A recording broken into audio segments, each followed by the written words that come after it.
Hai sahabat YouTube semuanya, Assalamualaikum warahmatullahi wabarakatuh. Jumpa lagi bersama pengacara santuy. Di video kali ini saya akan membahas terkait dengan akta cerai yang dibuat secara nembak, istilahnya kayak gitu. Karena banyak yang WA, Bang bisa nggak minta diuruskan akta cerai terima beres berapapun saya bayar.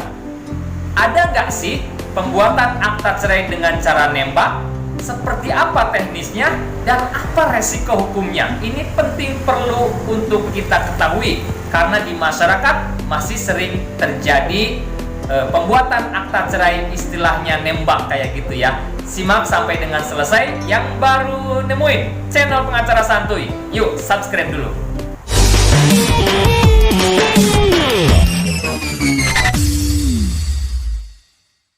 Baik sahabat-sahabatku pemirsa YouTube yang saya hormati, ketika teman-teman memiliki permasalahan rumah tangga, sebaiknya diselesaikan secara baik-baik agar rumah tangga bisa dipertahankan, bisa kembali rukun. Namun apabila tidak bisa dipertahankan, perceraian mungkin bisa menjadi jalan terakhir. Namun untuk mengurus akta cerai, seharusnya dan sebaiknya ikuti prosedur hukum di pengadilan agama bagi yang beragama Islam dan di pengadilan negeri bagi yang selain beragama Islam. Namun faktanya di tengah masyarakat masih ditemukan, tidak sedikit ditemukan pembuatan akta cerai dengan cara nembak. Dan pembuatan akta cerai dengan cara nembak itu potensi besarnya dilakukan tidak sesuai prosedur hukum.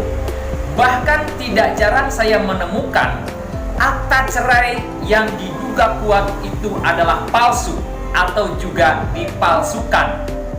Dan apakah itu ada resiko hukumnya? Tentu ada resiko hukumnya dan itu merupakan suatu tindak pidana. Saya pernah menemukan dua kasus akta cerai palsu dan akta cerai yang dipalsukan. Kalau akta cerai palsu itu sudah jelas-jelas dari fisiknya pun palsu.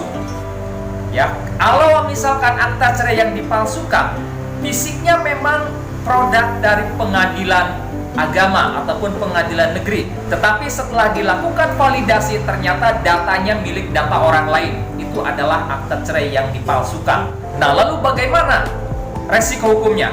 Sanksi pidananya bagaimana? Nah, resiko hukumnya orang yang membuat akta cerai palsu itu bisa terseret pidana, bisa terancam sanksi pidana sebagaimana diatur di dalam pasal 264 Kitab Undang-Undang Hukum Pidana dengan ancaman maksimal 8 tahun penjara. Tidak main-main teman-teman. Nah, siapa yang dapat dikenakan sanksi pidana pasal 264 tersebut? Yaitu orang yang memesan akta cerai tersebut. Satu, itu kena. Kemudian orang yang membuatkan akta cerai palsu ataupun yang dipalsukan itu juga kena. Dan orang yang memfasilitasi untuk dibuatkan akta cerai palsu atau yang dipalsukan itu juga dapat terkena sanksi pidana pemalsuan dokumen. Jadi pembuatan akta cerai palsu itu merupakan tindak pidana pemalsuan dokumen.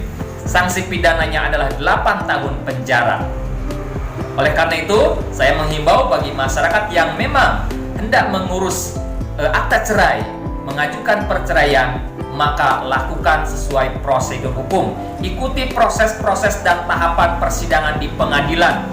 Meskipun perlu waktu yang tidak sebentar, agak lama, tapi prosesnya legal. Prosesnya sesuai aturan hukum yang berlaku dan produknya dapat dipertanggungjawabkan, memiliki kekuatan pembuktian yang kuat. Karena pasti akta cerai yang palsu itu dapat diketahui.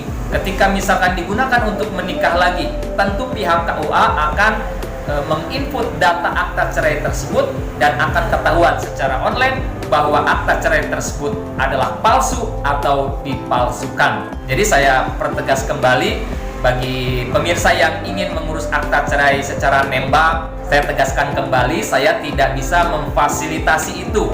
Berapapun biaya yang disediakan, berapapun Anda mau bayar, tapi dengan cara nembak 1-2 hari beres atau 1 minggu 2 minggu beres, saya mohon maaf dengan sangat hormat tidak bisa memfasilitasi Anda untuk membuat akta cerai dengan tanpa melalui prosedur hukum.